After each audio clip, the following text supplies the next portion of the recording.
সুপ্রিয় শিক্ষার্থীবৃন্দ, আশা করছি সকলেই ভালো আছো। আমরা আমাদের আহ, দ্বিতীয় অধ্যায়ের পরবর্তী টপিকস নিয়ে আলোচনা শুরু করব এই লেকচারে। তো এই লেকচারের পরবর্তী টপিকস হচ্ছে তড়িৎ ক্ষেত্র তত্ত্ব। আমরা গত লেকচারের শেষে তড়িৎ ক্ষেত্র নিয়ে আমরা একটু কথা বলেছিলাম, এখান থেকে আমরা এখন একটু বিস্তারিত আগাবো। তড়িৎ ক্ষেত্র তত্ত্ব প্রসঙ্গে আমি বলেছিলাম যে তড়িৎ ক্ষেত্রটা হচ্ছে এরকম একটা জিনিস যে একটা চার্জ তার চারদিকে যে অঞ্চলব্যাপী তার প্রভাবটা বিস্তার করে, অর্থাৎ ওই অঞ্চলের মধ্যে কোনো একটি চার্জ যদি আমরা স্থাপন করি, তাহলে সেই চার্জের উপরে যে আকর্ষণ বা বিকর্ষণ বল লাভ করে, সেই জিনিসটাকেই বলা হয় হচ্ছে তড়িৎ ক্ষেত্র। ঠিক আছে, আমরা সাধারণত কোনো একটি চার্জ ক্ষেত্রের আশেপাশে আমরা হচ্ছে একটা পরক চার্জ স্থাপন করি। পরক চার্জ নিয়ে আমরা বলেছিলাম যে পরীক্ষামূলক চার্জকে বলা হয় হচ্ছে পরক চার্জ।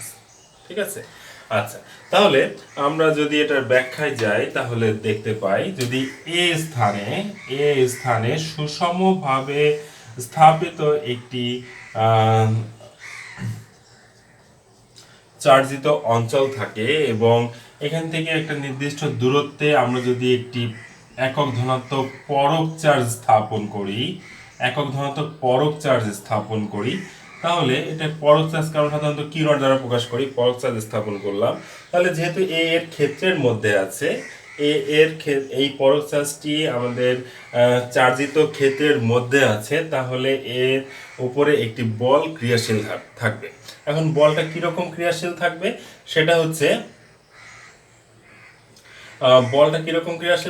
সেটা হচ্ছে আমরা যেহেতু এটা সমধর্মী চার্জ, তাহলে সেই চার্জটি কি করবে, বিকর্ষিত হবে। এই হচ্ছে বিকর্ষণ মানে সে দূরে সরে যাচ্ছে। তাহলে আমরা এই ডেফিনেশনটা এভাবেও দিতে পারি, কোনো একটি চার্জিত ক্ষেত্রে একটি একক ধনাত্মক চার্জটি স্থাপন করলে চার্জটি যে বল লাভ করে সেইটাকে বলা হয় হচ্ছে তড়িৎ ক্ষেত্র।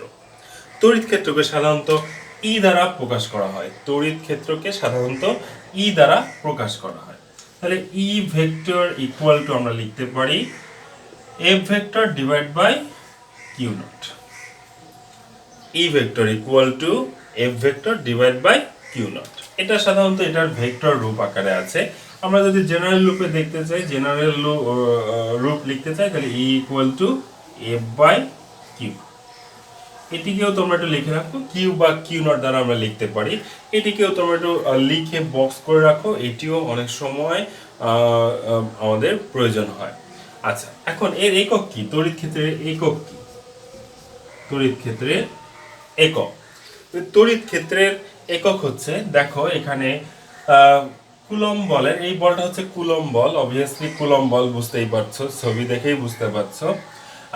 এই বলের একক হচ্ছে নিউটন, আর চার্জের একক আমরা জানি কুলম্ব, তাহলে এর একক হবে নিউটন পার কুলম্ব। তাহলে তড়িৎ ক্ষেত্রের একক হচ্ছে নিউটন পার কুলম্ব। তড়িৎ ক্ষেত্র নিয়ে আমরা আরো বিস্তারিত কথা বলবো, তার মধ্যেই একটা টপিকস, তড়িৎ ক্ষেত্র তত্ত্বের মধ্যে একটা টপিকস, সেটা হচ্ছে তড়িৎ বলরেখা। তাহলে তড়িৎ বলরেখা কি জিনিস সেটা আমরা একটু শিখেই তারপরে আমরা আবার হচ্ছে তড়িৎ ক্ষেত্র নিয়ে আরো একটু বিস্তারিত আলোচনা করব, এবং সেখানে আমরা আরো কয়েকটি ফর্মুলা পাবো ম্যাথ করার জন্য। তাহলে আমরা একটু আলোচনা করে আসি তড়িৎ বলরেখা।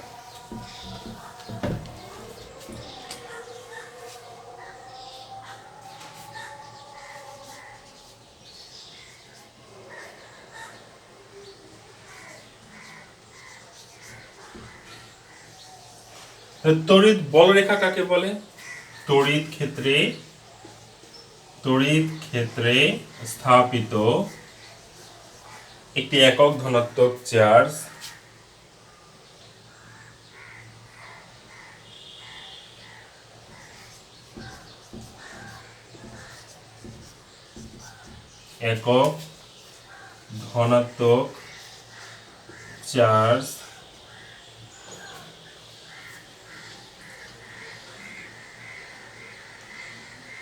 তড়িৎ ক্ষেত্রে আমরা এভাবে লিখতে পারি, তড়িৎ ক্ষেত্রে একটি একক ধনাত্মক চার্জ স্থাপন করলে এটি যে পথে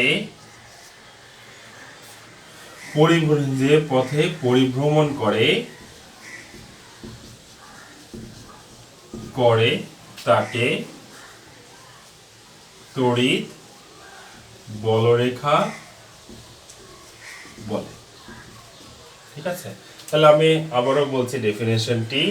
তড়িৎ ক্ষেত্রে একটি একক ধনাত্মক চার্জ স্থাপন করলে এটি যে পথে পরিভ্রমণ করে তাকে তড়িৎ বলরেখা বলে। আচ্ছা, ডেফিনেশন দেখে হয়তো আমরা জিনিসটা বুঝতে পারিনি, কিন্তু দেখো আমরা সাধারণত জানি কি দুইটা বিপরীতধর্মী চার্জ পরস্পরকে কি করে, আকর্ষণ করে। দুটো সমধর্মী চার্জ পরস্পরকে বিকর্ষণ করে। এই আকর্ষণ বা বিকর্ষণ ধর্ম যে হচ্ছে এটা হচ্ছে তড়িৎ বলরেখার কারণে। সেটা কিরকম, যদি ধরি আমরা একটা একক ধনাত্মক চার্জ এখানে স্থাপন করলাম আর একটা একক ঋণাত্মক চার্জ এখানে স্থাপন করলাম, তাহলে সাধারণত তড়িৎ বলরেখাগুলো কোথা থেকে কোন দিকে যায়? সাধারণত যায় হচ্ছে ধনাত্মক, তড়িৎ বলরেখাগুলো সাধারণত ধনাত্মক চার্জ থেকে ঋণাত্মক চার্জের দিকে যায়, অর্থাৎ ওই চার্জটা যে দিকে পরিভ্রমণ করছে সেই দিকটাই হচ্ছে আমাদের তড়িৎ বলরেখা, সেটাই হচ্ছে তড়িৎ বলরেখা। দেখো এই যে আমরা এই যে ছবিগুলো আঁকছি সেগুলোই হচ্ছে তড়িৎ বলরেখা। ঠিক আছে, আর নেগেটিভ চার্জের ক্ষেত্রে এই যে এর থেকে আসছে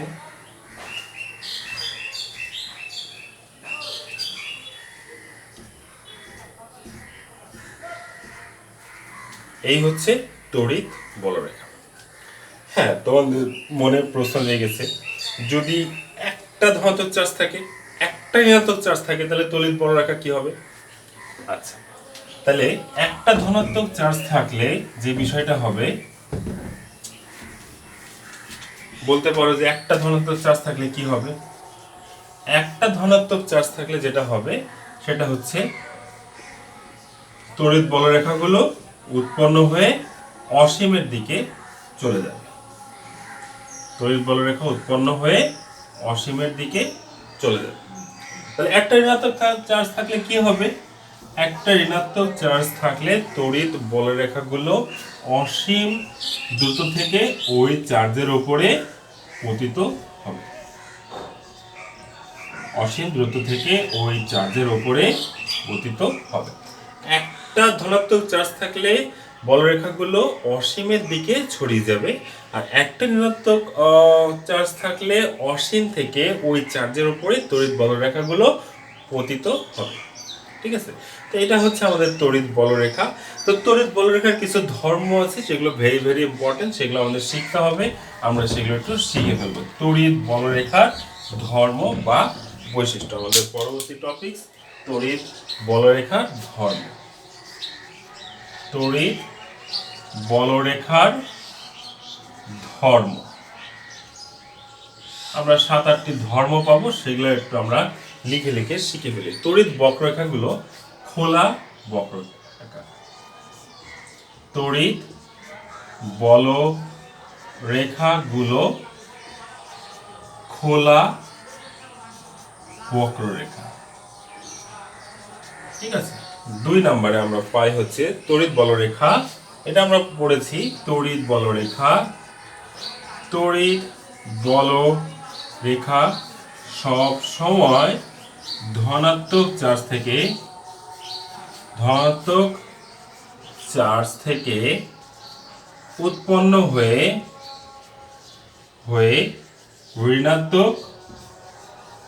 ঋণাত্মক চার্জে গিয়ে শেষ হয়।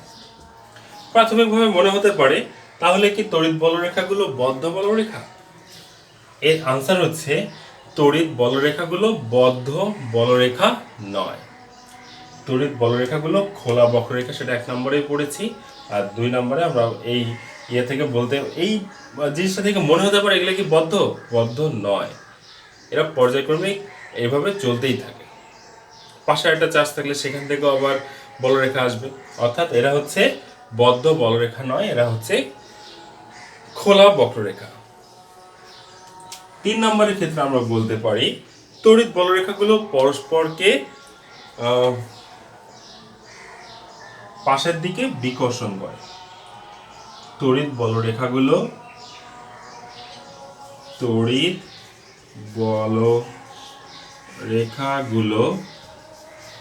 পাশের দিকে বিকর্ষণ করে। তাহলে আমরা এই 3টা আগে একটু শিখে নিই। তড়িৎ বলরেখাগুলো খোলা বক্ররেখা। তড়িৎ বলরেখা সবসময় ধনাত্মক চার্জ থেকে উৎপন্ন হয়ে ঋণাত্মক চার্জে গিয়ে শেষ হয়। এই বলরেখাগুলো বদ্ধ বলরেখা নয়। 3 নম্বরের ক্ষেত্রে আমরা দেখতে পারি তড়িৎ বলরেখাগুলো পাশের দিকে বিকর্ষণ করে, অর্থাৎ পাশের যে বলরেখাগুলো আছে সেগুলোকে বিকর্ষণ করে, ফলে এরা একে অপরকে ছেদ করে না। আচ্ছা, 4 নম্বরে আমরা যেটা দেখতে পাই, 4 নম্বরের ক্ষেত্রে আমরা এর যে বৈশিষ্ট্যগুলো পাই,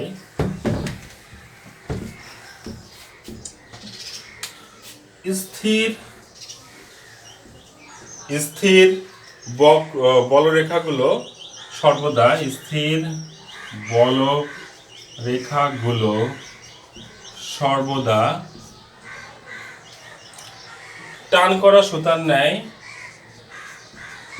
টান করা সুতার ন্যায় অনুদৈর্ঘ্য ভাবে সংকুচিত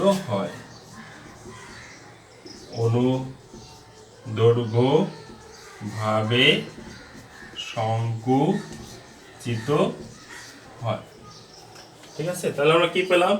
স্থির বলরেখাগুলো সর্বদা টান করা সুতার ন্যায় অনুদৈর্ঘ্য ভাবে সংকুচিত হয়। 5 নম্বরে আমরা দেখতে পাচ্ছি তড়িৎ বলরেখাগুলো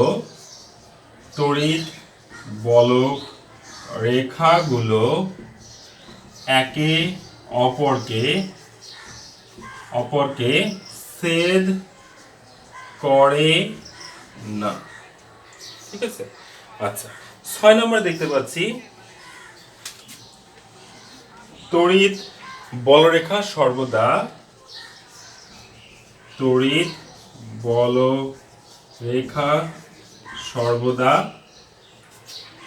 চার্জিত পরিবাহীর পৃষ্ঠের উপর লম্বভাবে থাকে।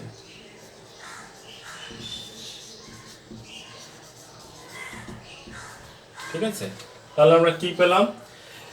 স্থির বলরেখাগুলো সর্বদা টান করা সুতার ন্যায় অনুদৈর্ঘ্যভাবে সংকুচিত হয়। তড়িৎ বলরেখাগুলো একে অপরকে ছেদ করে না এবং তড়িৎ বলরেখা সর্বদা চার্জিত পরিবাহীর পৃষ্ঠের উপর লম্বভাবে থাকে। ঠিক আছে, তো এইগুলো মোটামুটি হচ্ছে আমাদের তড়িৎ বলরেখার ধর্ম। এগুলো একটু পড়ে ফেলতে হবে, এগুলো এমসিকিউতেও আসে, আর এই লজিকগুলো আমাদের এই চ্যাপ্টার পড়তে গেলে অনেকভাবেই কাজে লাগে। তো বইটা আরেকটু বিস্তারিত আছে, যেহেতু আমার বোর্ড ছোট আমি বিস্তারিত আলোচনা করতে পারলাম না। তো এগুলো তোমরা একটু পড়বে, পড়ার পরে কোনো প্রশ্ন থাকলে অবশ্যই করতে পারবে। ঠিক আছে, আচ্ছা, তো তড়িৎ বলরেখার এই বিষয়গুলো পড়তে গিয়ে আমরা আরেকটি ডেফিনেশন পেয়ে যাই, সেটা হচ্ছে বল নল জিনিসটা কি? বল নল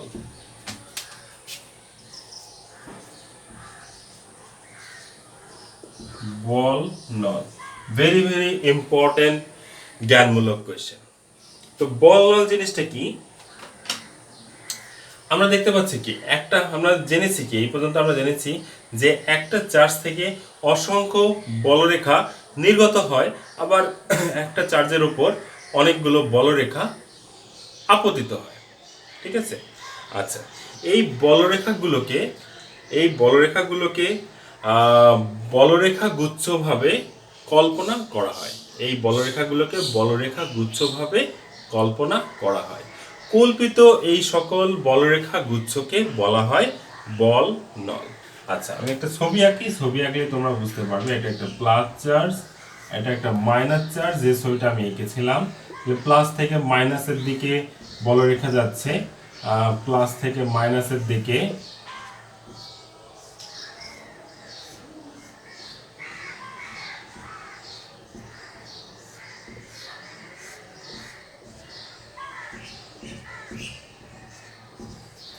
প্লাস থেকে মাইনাসের দিকে যাচ্ছে, তাহলে এখানে একটা কি উৎপন্ন হচ্ছে?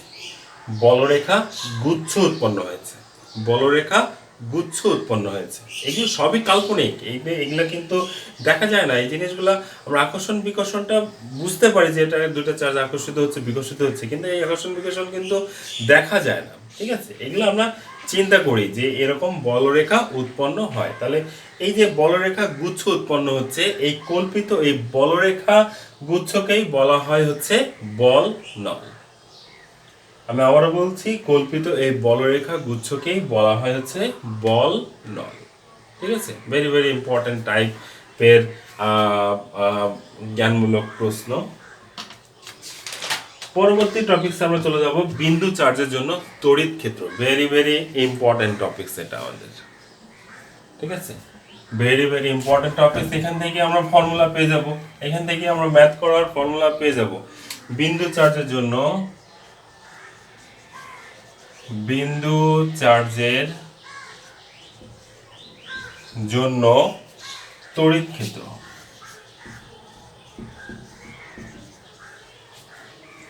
বিন্দু চার্জের জন্য তড়িৎ ক্ষেত্র, এটা হচ্ছে আমাদের টপিকস। আচ্ছা, এখানে আমরা আগেই পেয়েছি যে তড়িৎ ক্ষেত্রের যে ডেফিনেশন, সেখান থেকে আমরা পেয়েছি কি equal to F vector by হচ্ছে কিউ নট। ওকে, তাহলে দেখো আমরা জিনিসটাকে আবারও একটু আলোচনা করি। এটা ধরো যে 1 নম্বর ইকুয়েশন। দেখো কোনো একটি চার্জ ধরলাম একটা ধনাত্মক চার্জ, এর অবশ্যই একটা প্রভাব আছে। এই প্রভাব ক্ষেত্রের মধ্যে, এর প্রভাব ক্ষেত্রের মধ্যে আমরা যদি একটা পরক চার্জ নেই, একক ধনাত্মক পরক চার্জ নেই, আর দূরত্ব, এখানে আর ভেক্টর আমরা পাবো দূরত্বের মানে দিকের, যে দিকে সে বল লাভ করে সেই দিক থেকে, সেই দিকটা মানে এখানে আমরা একটা দূরত্ব দ্বারাই প্রকাশ করি এবং সেই ক্ষেত্রে দূরত্বের মাধ্যমে আমরা ভেক্টরটা পাই। আচ্ছা, তাহলে এখন কি হবে? সেই বলটা লাভ করবে হচ্ছে বিপরীত দিকে, এই যে এফ ভেক্টর। ওকে, আচ্ছা, আমরা যদি আবার এইখানে ধনাত্মক চার্জ ইউজ না করে আমরা যদি ঋণাত্মক চার্জ ইউজ করতাম, ঋণাত্মক চার্জের ক্ষেত্রে আমরা যদি একটা একক ধনাত্মক পরক চার্জ নিয়ে আসতাম, টেস্ট চার্জকে আমরা পরক চার্জ বলি, আর আর ভেক্টর, তাহলে সে কোন দিকে যেত? তাহলে সে হচ্ছে একে অপরের দিকে আসতো, আকর্ষণ। এখানে এই বলটা হচ্ছে আকর্ষণ বল। তাহলে এই জিনিসটাকে বিন্দু চার্জের জন্য তড়িৎ ক্ষেত্র আমরা কিভাবে নির্ণয় করতে পারি? এটা আমাদের বিন্দু চার্জ, এটা আমাদের বিন্দু চার্জ, বা এটাই হচ্ছে আমাদের পরক চার্জ, টেস্ট চার্জ। তাহলে দেখো এখানে যেহেতু দুটো চার্জ আসছে, তাই এখানে আমরা কুলম্বের সূত্র অ্যাপ্লাই করতে পারি। এফ ভেক্টর ইকুয়াল টু কি লিখতে পারি আমরা? 1/4 pi epsilon not Q nought divided by R দিয়েও প্রকাশ করতে পারো, ডি দিয়েও প্রকাশ করতে পারো, যেটা ইচ্ছা, নো প্রবলেম। আমরা যেহেতু আর লিখেছি তাই আর ইউজ করছি। আর স্কোয়ার এন হ্যাট। ওকে, আচ্ছা, এটা 2 নম্বর ইকুয়েশন দিয়ে রাখো। আবারও বলছি, এন হ্যাট একটি একক ভেক্টর, এন হ্যাট হচ্ছে আর ভেক্টরের একক ভেক্টর। আচ্ছা, যদি আমরা প্রথমটা নিয়ে আলোচনা করি, তাহলে এর দিকটা কোন দিকে যাচ্ছে? এর দিকটা যাচ্ছে হচ্ছে প্লাস কিউ থেকে প্লাস কিউ নট চার্জের দিকে এর বলটা ক্রিয়া করছে। আর আমরা যদি পরের চিত্রটা নিয়ে আলোচনা করি, তাহলে দেখতে পাচ্ছি মাইনাস কিউ এবং প্লাস কিউ নট পরস্পরের দিকে একটা বল ক্রিয়া করছে। ঠিক আছে, আচ্ছা, তাহলে এখন এই দুটো চার্জে যদি আমরা বসিয়ে দিই, মানে এফ ভেক্টরের মান যদি আমরা এখানে বসিয়ে দিই, তাহলে আমরা কি পাচ্ছি একটু খেয়াল করে দেখো। ই ভেক্টর ইকুয়াল টু, তাহলে আমরা পেয়ে যাচ্ছি ই ভেক্টর ইকুয়াল টু এফ ভেক্টরের জায়গায় আমি বসিয়ে দিই এই মানটাই আমি একবার ডিরেক্টলি বসিয়ে দিই 1/4 pi epsilon not Q naught divide by R square into আচ্ছা সরি এখানে এন হ্যাট আছে ইন্টু 1/কিউ নট। তাহলে আমরা এখানে দেখতে পাচ্ছি কিউ নট কাটা, তাহলে তড়িৎ ক্ষেত্রের প্রাবল্য আমরা কি পাচ্ছি 1/4 পাই এপসাইলন নট কিউড by R square N hat. এটা হচ্ছে তড়িৎ ক্ষেত্রের প্রাবল্যের ফর্মুলা। ঠিক আছে, আরেকটি ফর্মুলা, এটা একটা ফর্মুলা, এই ফর্মুলা থেকে আমরা কি পেতে পারি E vector equal to 1/4 pi epsilon not Q by R square N hat. এটা ভেক্টর রূপে লেখা হয়েছে, কিন্তু আমরা যখন ম্যাথ করব আমরা তো ভেক্টর রূপে লিখবো না, আমরা এটাকে লিখবো তখন ভেক্টর রূপ ব্যতীত এটাকে আমরা লিখতে পারি E vector equal to 1/4 pi epsilon not Q by R square. E vector না, এটা বোল্ড করে রাখো, এটা আমাদের পরবর্তীতে ম্যাথ করার ক্ষেত্রে কাজে লাগবে। এটা হচ্ছে ভেক্টর রূপ, যেহেতু এটার দিক আছে তাই এরা মান আছে, দিক আছে তাই এরা ভেক্টর ফর্মেই আছে, ভেক্টর এইগুলো সবই হচ্ছে ভেক্টর, তাই আমরা ভেক্টর রূপে পেলাম। কিন্তু ম্যাথ করার সময় আমরা সাধারণত জেনারেল রূপটা ইউজ করি, সেই জেনারেল রূপটা তোমাদেরকে লিখে দিলাম। এটা বোল্ড করে রাখো, এটা ভেরি ভেরি ইম্পর্টেন্ট, অঙ্ক করতে হবে এখান থেকে। আচ্ছা, তাহলে আমরা দেখতে পাচ্ছি যে তড়িৎ প্রবলের দিকটা আসলে কার উপর নির্ভর করছে। তড়িৎ প্রবলের দিকটা, তড়িৎ ক্ষেত্র বা তড়িৎ প্রবলের দিকটা নির্ভর করছে এফ ভেক্টরের উপরে তথা কুলম্ব বলের উপরে। তার মানে আমরা বলতে পারি যে কুলম্ব বল, অর্থাৎ আমরা দেখতে পাচ্ছি যে যেদিকে কুলম্বের দিক, যেদিকে বলের দিক, সেদিকেই তড়িৎ প্রবলের দিক। তাহলে আমরা বলতে পারি তড়িৎ প্রবল্য এবং কুলম্বের দিক হচ্ছে একই দিক। তড়িৎ প্রাবল্য এবং কুলম্বের দিক হচ্ছে একই দিক। ঠিক আছে, মনে থাকবে আশা করছি। আচ্ছা, আরেকটা জিনিস একটু বলে নেই, এটা হচ্ছে বায়ু বা শূন্য মাধ্যমের জন্য, কারণ আমরা দেখতে পাচ্ছি এখানে শুধুমাত্র এপসাইলন নট আছে। তাহলে এপসাইলন নট কি? বায়ু বা শূন্য মাধ্যমে তড়িৎ ভেদনযোগ্যতা। তড়িৎ ভেদনযোগ্যতা নিয়ে আমরা প্রিভিয়াস ক্লাস আলোচনা করেছি। সো এটা বায়ু বা শূন্য মাধ্যমের জন্য। কিন্তু বায়ু বা শূন্য মাধ্যম ব্যতীত অন্য কোনো মাধ্যম আসলে কি হবে? বায়ু বা শূন্য মাধ্যম ব্যতীত অন্য কোনো মাধ্যম আসলে ওখানে একটা কে যুক্ত হবে। আচ্ছা, আমি ফর্মুলাগুলো আবার একটু লিখে দিচ্ছি। বায়ু বা শূন্য মাধ্যমের জন্য এটি, আর বায়ু বা শূন্য মাধ্যম ব্যতীত কোনটি সেটা আমি লিখে দিচ্ছি। আর এখানে আর আপাতত লাগবে না, সূত্র পেয়ে গেছি।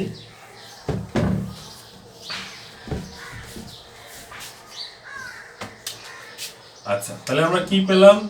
E equal to 1/4 pi epsilon not Q by R square. এটা বায়ু বা শূন্য মাধ্যমের জন্য, আর অন্য কোনো মাধ্যমের জন্য E equal to 1/4 pi epsilon Q by R square. এটাকে আমরা আবার লিখতে পারি 1/4 পাই এপসাইলন নট কে কিউ বাই আর স্কোয়ার।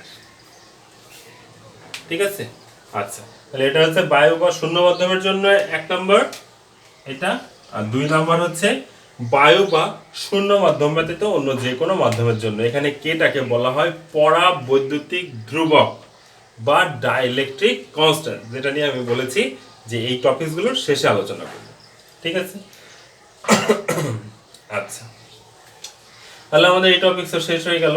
এটার সাথে রিলেটেড আমাদের আরেকটা টপিকস রয়েছে, এটার সাথে রিলেটেড আমাদের একটা টপিক হচ্ছে চার্জের তলমাত্রিক ঘনত্ব। চার্জের তলমাত্রিক ঘনত্ব, সেইটা নিয়ে আমরা একটু আলোচনা করি।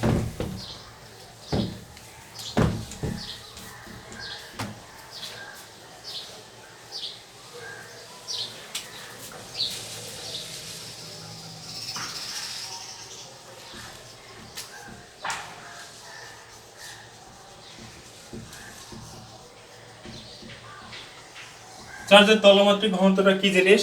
চার্জের তলমাত্রিক ঘনত্ব হচ্ছে পরিবাহীর পৃষ্ঠে কোনো বস্তুর চারিদিকে, পরিবাহীর পৃষ্ঠে কোনো বস্তুর চারিদিকে, কোনো বিন্দুর চারিদিকে একক ক্ষেত্রফলে যে পরিমাণ চার্জ অবস্থান করে তাকে বলা হয় চার্জের তলমাত্রিক ঘনত্ব। আমি আবারও বলছি, কোনো পরিবাহীর চারিদিকে, কোনো পরিবাহীর পৃষ্ঠে, কোনো বিন্দুর চারিদিকে একক ক্ষেত্রফলের উপরে যে পরিমাণ চার্জ অবস্থান করে তাকে বলা হয় চার্জের তলমাত্রিক ঘনত্ব।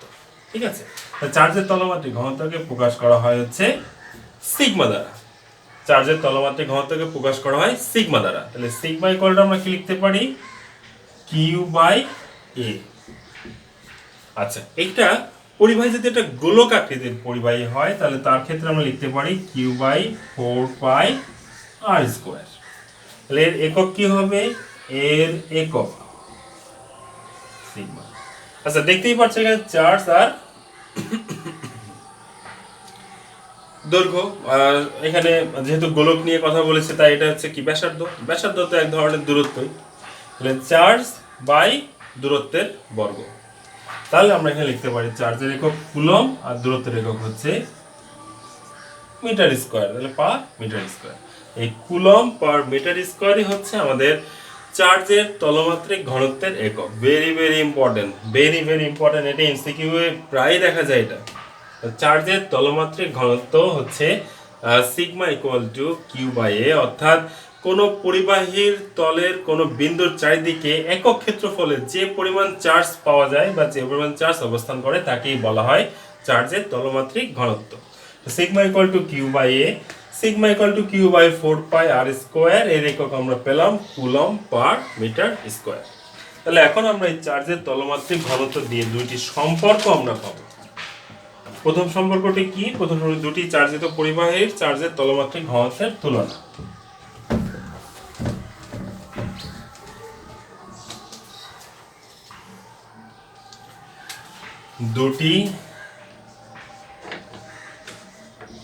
দুটি চার্জিত পরিবাহীর তলের চার্জের তলমাত্রিক ঘনত্বের তুলনা। মনে করি দুটি চার্জিত গোলক, একটা চার্জিত গোলক হচ্ছে এ গোলকের ক্ষেত্রে আমরা কি পেলাম? ধরলাম এটা sigma 1 equal to Q1 by 4 pi R1 square. আর বি গোলকের ক্ষেত্রে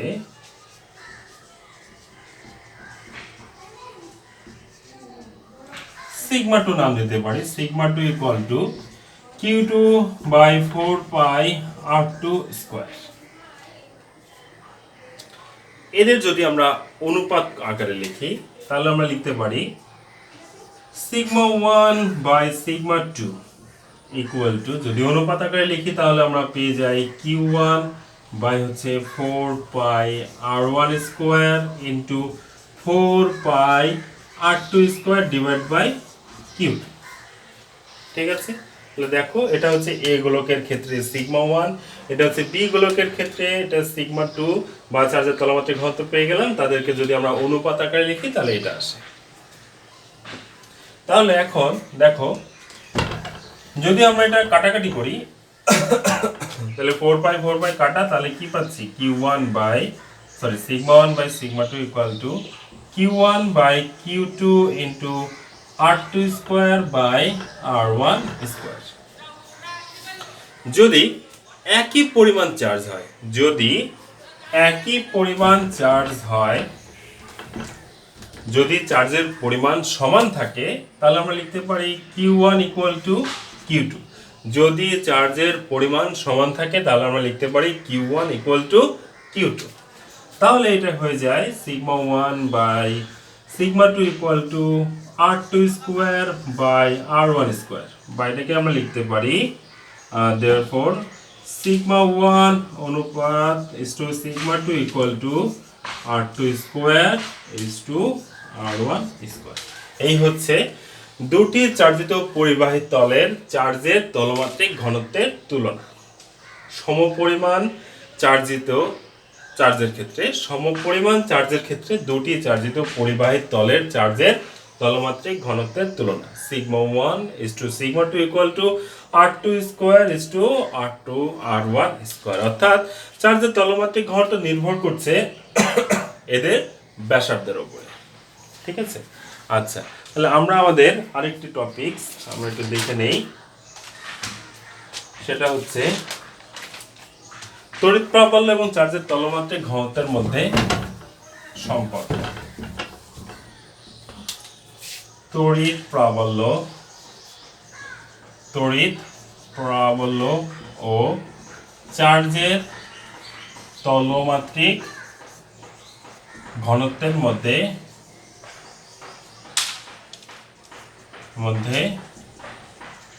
সম্পর্ক। আচ্ছা তাহলে আমরা দেখতে পাচ্ছি চার্জের তলমাত্রিক তড়িৎ প্রাবল্য থেকে আমরা কি দেখতে পাচ্ছি, তড়িৎ প্রাবল্য থেকে আমরা পাই equal to 1/4 pi epsilon not Q by R square. জিনিসটা কিরকম, মাঝখানে আছে একটা কিউ চার্জ, হ্যাঁ, তার উপরে আর দূরত্বে রয়েছে একটা কেন্দ্রে একটা কিউ নট, এখানে একটা প্লাস কিউ চার্জ আর দূরত্বে। আচ্ছা আমরা আবার চার্জের তলমাত্রিক ঘনত্বের ক্ষেত্রে কি লিখতে পারি, এই চার্জের জন্য এখানে একক ক্ষেত্রফলের ক্ষেত্রে চার্জের তলমাত্রিক ঘনত্ব লিখতে পারি কিউ বাই এ, বা এটিকে আমরা লিখতে পারি Q by 4 pi epsilon naught R epsilon naught না কিউ পাই আর স্কয়ার। তাহলে এটাকে যদি আমরা 1 নম্বর সমীকরণ দেই আর এটাকে যদি আমরা 2 নম্বর সমীকরণ দেই, তাহলে 1 এবং 2 তুলনা করে আমরা পেতে পারি, বা আমরা এটাকে 2 নম্বর না দিয়ে আমরা এটা করি, কিউ এর মানটা নিয়ে আসি sigma into 4 pi R square, এটা 2 নম্বর। তাহলে কিউ এর মান যদি আমরা 1 নম্বর বসিয়ে দিই তাহলে কি পাই, E equal to 1/4 pi epsilon not, Q এর মান হচ্ছে sigma 4 pi R square divide by R square. ঠিক আছে, দেখো E equal to 1/4 pi epsilon not Q by R square, আর এখানে চার্জের তলমাত্রিক ঘনত্বের ক্ষেত্রে আমরা লিখতে পারি sigma equal to Q by A, বা যেহেতু এটা গোলক তাই আমরা এটার ক্ষেত্রে লিখতে পারি Q by 4 pi R square. এটা থেকে লিখতে পারি Q equal to sigma cross multiplication. So এখান থেকে কাটাকাটি করার পরে আমরা যে সম্পর্কটা পাই, খেয়াল করে দেখো 4 পাই কাটা আর স্কয়ার কাটা, সো আমরা পাই হচ্ছে E equal to sigma divide by epsilon naught. এটা হচ্ছে শূন্য বা বায়ু মাধ্যমের জন্য, আর শূন্য বা বায়ু মাধ্যম ব্যতীত এই সম্পর্কটা আমরা পাই এপসাইলন নট ইনটু কে। ঠিক আছে, প্রথমটা হচ্ছে শূন্য মাধ্যমের জন্য, আর পরেরটা হচ্ছে শূন্য বা বায়ু মাধ্যমের জন্য, পরেরটা হচ্ছে অন্য যে কোনো মাধ্যমের জন্য আমাদের এই তড়িৎ প্রাবল্য এবং চার্জের তলমাত্রিক ঘনত্বের মধ্যে সম্পর্ক। তো এই হচ্ছে আজকের ক্লাস, তাহলে সকলেই ভালো থাকো, ধন্যবাদ।